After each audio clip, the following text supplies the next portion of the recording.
Hello and welcome to DFS Coach Talk. Today is Thursday, March the 24th, 2022. I am Joe Sarvati, affectionately known as Coach, and I am here to go over this DFS 5-game NBA slate for this evening. It's a very good condensed 5-game slate. We have 10 competitive teams playing, and so we have some good plays, a couple of fades, some ideas for that initial roster build. I'd like to thank our presenting sponsor, Prize Picks. If you have not jumped on Prize Picks, it is time. Get on there, prizepicks.com. Use the promo code CoachTalk, and you get a free match on all the way up to $100 on your first deposit. Make sure and use that promo code CoachTalk.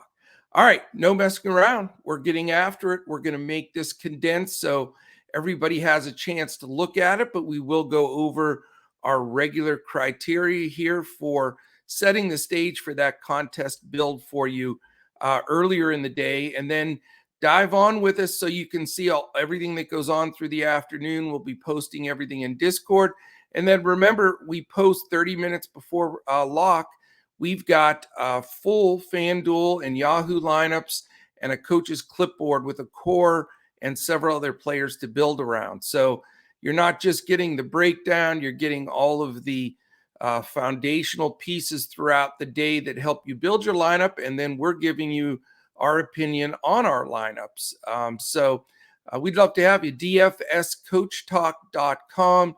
You can join for as little as 3 days.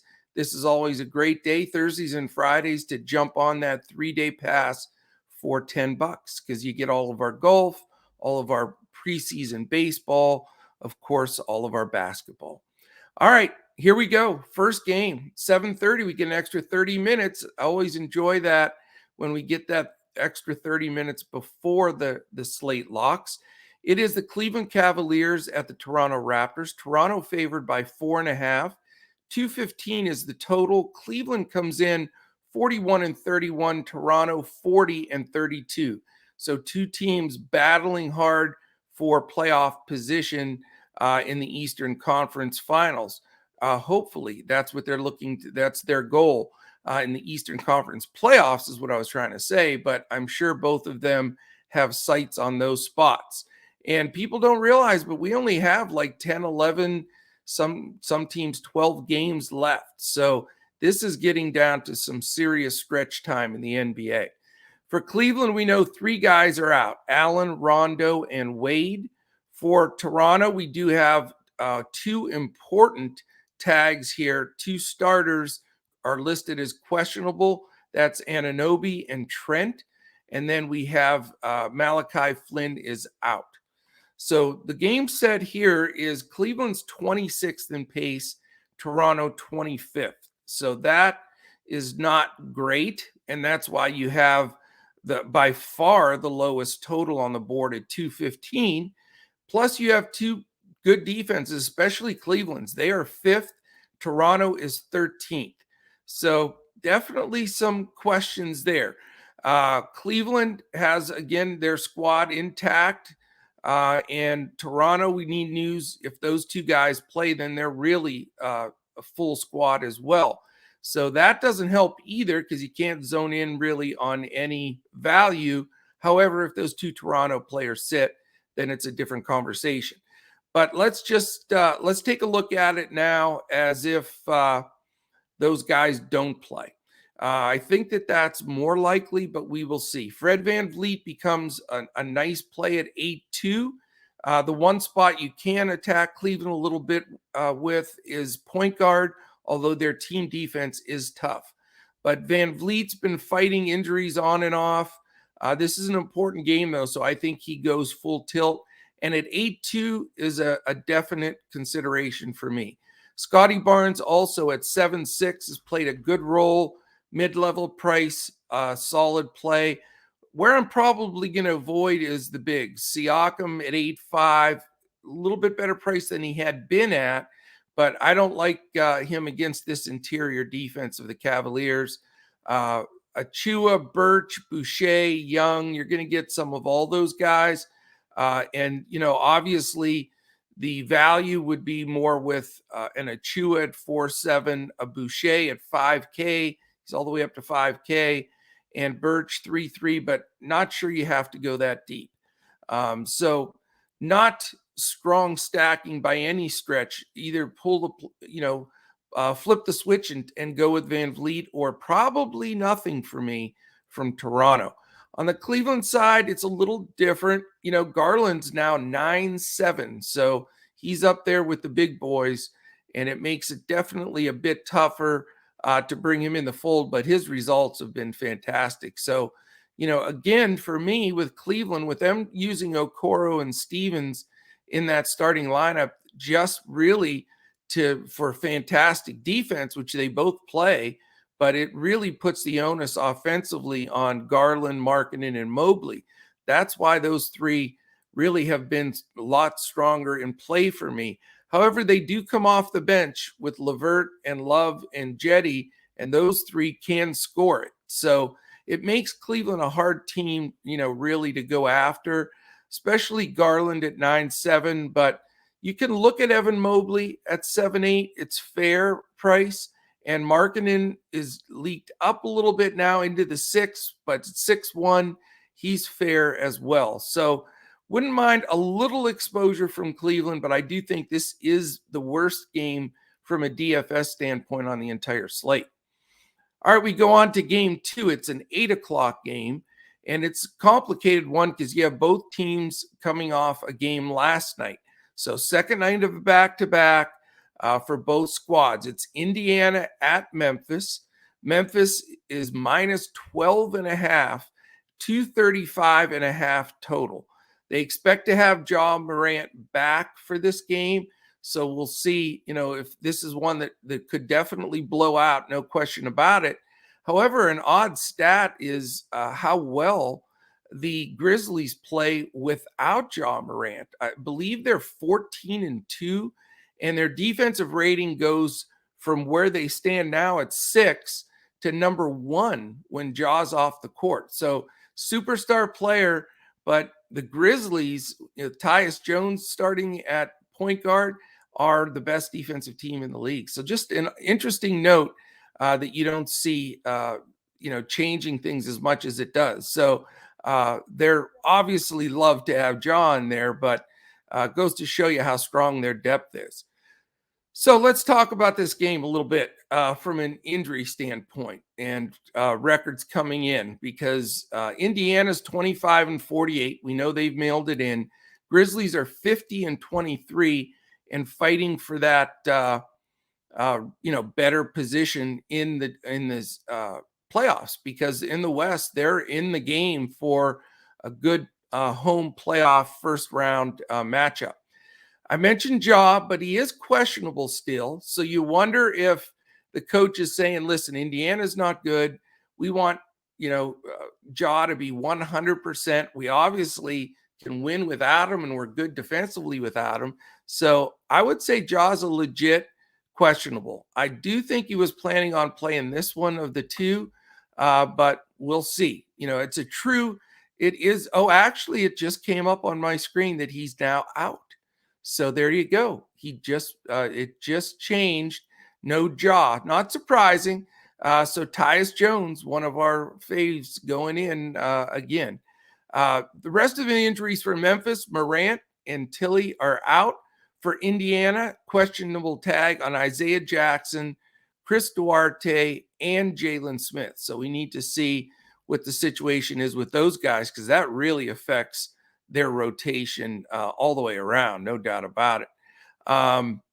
So let's see here. Anybody else? We have McConnell and Turner out. So we already sort of knew that. Again, second night of a back-to-back for both. Indiana 15th in pace, Memphis 3rd. So they play fast. Good pace up for the Indiana guys. 21st in team defense for Indiana and 6th for Memphis. Memphis is no joke, man. They push the ball. They can defend. Their bench is strong. They are going to be an interesting out. They have not been in the playoffs for a while, but they're a good team. Let's look at a couple things here. Malcolm Brogdon, Tyrese Halliburton, Buddy Hield, O'Shea Brissett. Those are the 4 key guys that I'm expecting in there. 7-4, 8-9, and 7-3. Brissett's a cheaper price at 5-3, but there's some price to be paid there. And again, if with Ja not playing, their defense is really tough. Actually, number 1. So it's hard to want to stack any guys here from that Indiana side, but 235.5 is the highest total on the board. So Vegas knows their stuff in general. So, Brogdon, if he plays, is always a good play at 7-4. I don't know about Buddy Hield. He had an emotional game yesterday playing against Sacramento. You would think that he'd have a little bit of a letdown game. Same thing with Tyrese Halliburton at 8-9. So I look more towards Brogdon if he's going to play with no minutes restriction, and maybe Brissett at that 5-3 number, or Goga at 4-9, who had a nice game, especially if they're not going to have that depth coming off the bench. It does change if, Jalen Smith and company are available, and Isaiah Jackson. So we need news there. Definitely want some exposure on that side. I think on the Grizzly side, with Ja out, you can get some good value. Obviously, Tyus Jones at 4-3 becomes sort of a free square, I guess, if you want to call it that. I would. Desmond Bane had a monster game last night, 7-1. You have Dylan Brooks down at 5-7, who can always throw a big game in there. And then, their bigs are playable, especially against an Indiana front court that's not real deep right now. Jackson's a fair enough 6-9, and Steven Adams at that sub 6K price at 5-8 is very tempting. All right, let's go to game 3. It is also 8 o'clock. We have 3 of the 5 games starting at 8 o'clock. So if you're going to do some swapping, only going to have that Phoenix-Denver game that starts an hour later. You got to be prepared for that. Washington and Milwaukee. Milwaukee favored by 13, so another double-digit spread here. 233.5, second largest on the board. 110.25 implied for Washington, 123.25 for the Milwaukee Bucks. Coming into this game, we know Washington, it's a forgettable season for them. They are 30-41. Milwaukee is 45-27. Kyle Kuzma is out. Definitely affects that entire rotation and usage for Washington. Likewise with his counterpart Middleton, who's out for Milwaukee. So we've seen this dance before with these 2 guys out, and it does create some decent value in a few plays, and it allows you also to feel more confident if you're buying up. We know that coming into this game, Washington is 22nd in pace, Milwaukee 10th. Defensively, not good for Washington, 25th.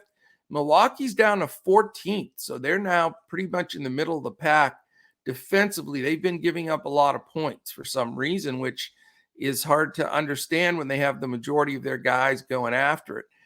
For Washington, you have that dilemma of Neto and Ish Smith, a lot of splitting at point. Don't really want to go either direction, especially when they have Drew Holiday defense on the other side. I would say your value plays that you really can look at here are Kispert at 4-1, Hashimura, who's playing better now at 4-5, and they moved Kristaps Porzingis up to 8-4. So definitely tempting, but not a shoo-in by any stretch at that big number at 8-4. So looking more to go value there. Avdia off the bench is 4-7, makes some sense. So a little value exposure to the Wizards side for me. The Bucks, it comes down to very simple. We have a limited amount of pay-up guys today, being really the 2 main ones being Giannis and the Joker. And that's the spot that, one or the other is going to be the decision, I think, on the slate. I mean, I'm starting my builds with Tyus Jones. I'm starting my build with either Giannis or the Joker, and that's what I'm going to decide throughout the day. Milwaukee, on the other hand, Drew at 8K, a solid play. You have Brook Lopez now back in the mix at 4-3, Portis at 6-5. Guys you can consider. Would not race to, though, but Holiday and Giannis, obviously, no hot take there. Everybody wants to go that direction. Some of the other value, a little bit risky with it, a Connaughton or Grayson Allen at 4-1 and 4-2. All right. The next 8 o'clock game, the fourth game on the slate, it's the Chicago Bulls and the New Orleans Pelicans. This game is interesting to me. I like this game. They're both on an island. It's Chicago by 1. It's a fair 226.5 total, 113.75 for Chicago, 112.75 for the Pelicans. Chicago is 42 and 30, Chicago 30 and 42. So yeah, the Bulls 42 and 30, the Pels 30 and 42. Zach LaVine probable. We have DeRozan. DeMar DeRozan is questionable. So that is huge because he is a high usage player. If he sits, which I have a feeling he's going to sit, but we don't have that news. You got to follow us on Twitter throughout the day. If he sits, LaVine and Vuk both become really, really good plays to me. I think they're both very interesting. LaVine would be almost a plug and play for me with DeRozan out. We also know that Lonzo Ball is going to remain out. For the Pelicans, we have the first appearance for Larry Nance, which is going to definitely punch Jackson Hayes right in the midsection, if you know what I mean. So I would assume for me, Nance's minutes will come more at the 4. Maybe he gets a little bit of action at the 5, or if Jackson Hayes bumps over. But for the most part, not interested in Nance, obviously. First game back, but it does, bring Jackson Hayes down several notches for me. Ingram is doubtful, counting him out. Zion still out. So interesting game here. Chicago 17th in pace, New Orleans 19th. So that's not very exciting. But I do like the fact that their defenses are below average. For two teams, they're playing very hard for playoff positionality. They're 19th and 20th in defense. And that brings some interest to me because there's some pay up and value options here. I think Caruso at 4.6 is a playable commodity for sure. Zach LaVine at 7.7, fantastic price if DeMar sits. Still playable even if DeMar plays. If DeMar plays and doesn't have any restrictions, he's 8.7, which is definitely worth considering. And Vuk at 7.9, also in play. Not interested right now in the Chicago bench. It will elevate some guys with DeRozan out. But again, it may be by committee between Patrick Williams, Kobe White, Dosunmu, Tristan Thompson, Troy Brown, Derek Jones. They have a pretty solid bench of guys that can fill in for DeMar. On the Pels side, Devontae Graham and Jose Alvarado pretty much dicing up that point guard spot, so it eliminates them for me. McCollum at 9.1, I've been riding the McCollum train for quite some time. I think, with Ingram out, he's still one of the better plays. He is expensive, but maybe a necessity in this game. Herb Jones is still very doable at 5.7. Joe Val at 8.2, somewhat of a good matchup against Vuk. There's no question Vuk's not a good defender. Almost wouldn't mind having both of these centers on the sites where you can have two centers, because I think Joe Val is a good play. But that's going to all have to do with the decision again of, do you just take the center spot with the Joker and be done with it? Or do you pay up for Giannis, play him at power forward or small forward, and then be able to plug in a Joe Val or a Vuk? All right, good game there. I think it's going to be interesting. You can hone in on a few play-ups, and you can find a little bit of value there as well. All right, last game on the slate. Before we get to that, if you're watching right now on YouTube, this is the time. Big ask for us, super important. Hit that thumbs up, hit the subscribe button. Also hit that little alert button in the upper corner. We'd really, really appreciate that. That helps us move up the algorithm on YouTube. If you're watching, or I'm sorry, not watching, you're listening. If you're listening on any of our podcast landing spots, audio-wise, take a second, give us a 5 stars, and give us a little comment. That combination gets you into to a drawing for a free week of Coach Talk, and that is drawn at the end of each month, and we are slowly getting there. So only a week left in this month. So definitely do that if you have a moment. Check us out, dfscoachtalk.com. We would love to have you join in. We have been so hot in prize picks. We're going to have a prize picks pod today as well. Somewhat en fuego, as they say there. So we want to keep that going and get just as hot here in DFS. So check us out on Twitter as well, at DFS Coach Talk. I am at Joe Sarvati. All right, last game. It's the late night sweat game. 9 o'clock, starts an hour later than any other game. And it is the Phoenix Suns and Denver Nuggets. So this will be a hotly contested game as well. Denver's favored by 4. It's a 231.5 total. 113.75 for Phoenix. 117.75 for the Denver Nuggets. Phoenix is 59-14. Denver 43-40.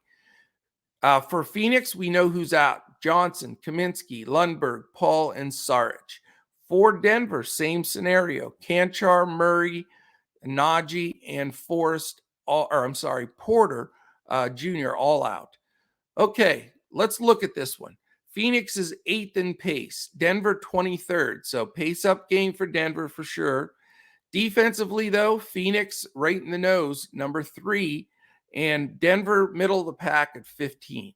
Certainly some plays here, not smash plays in my opinion, but plays that you want to really look at.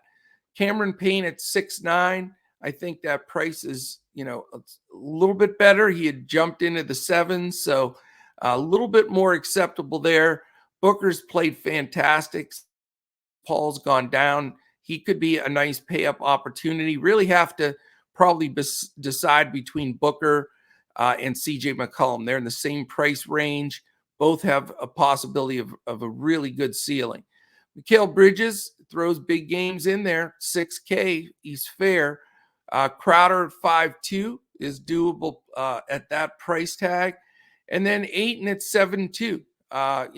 Certainly at times can be effective. The question is, does he get a real heavy load of minutes, which we've seen a lot, go to McGee and sometimes even Biyombo. So not as crazy about not getting that ceiling minutes for DeAndre Ayton, but this is against the Joker, so maybe they roll him out there a little bit more and you can at least consider him.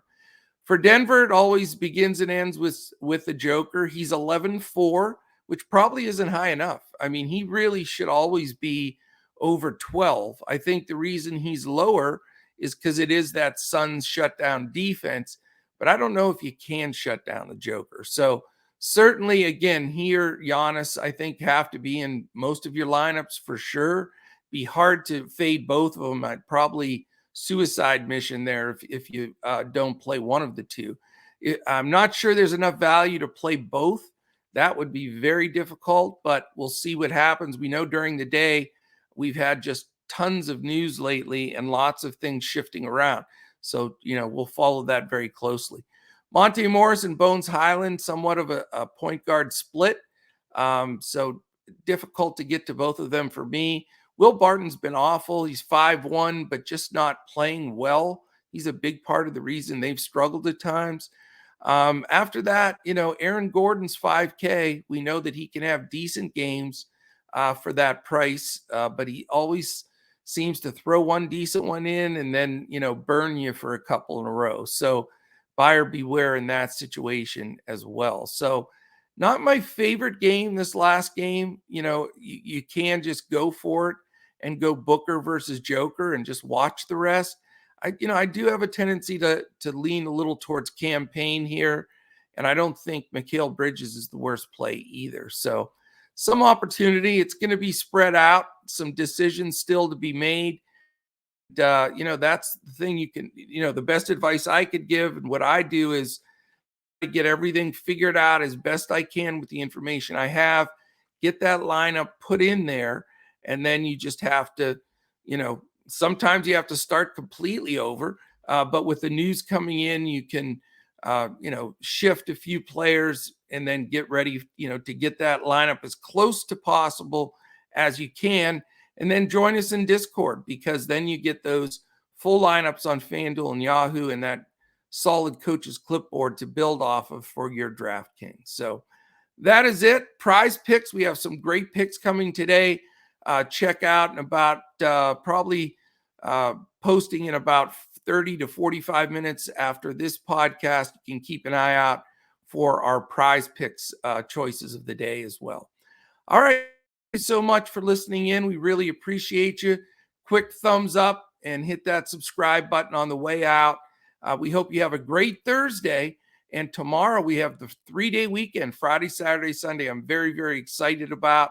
I am going to be on the road actually tomorrow and Saturday, but I will be sharing picks. I'll be posting lineups. I'll be working with Crash.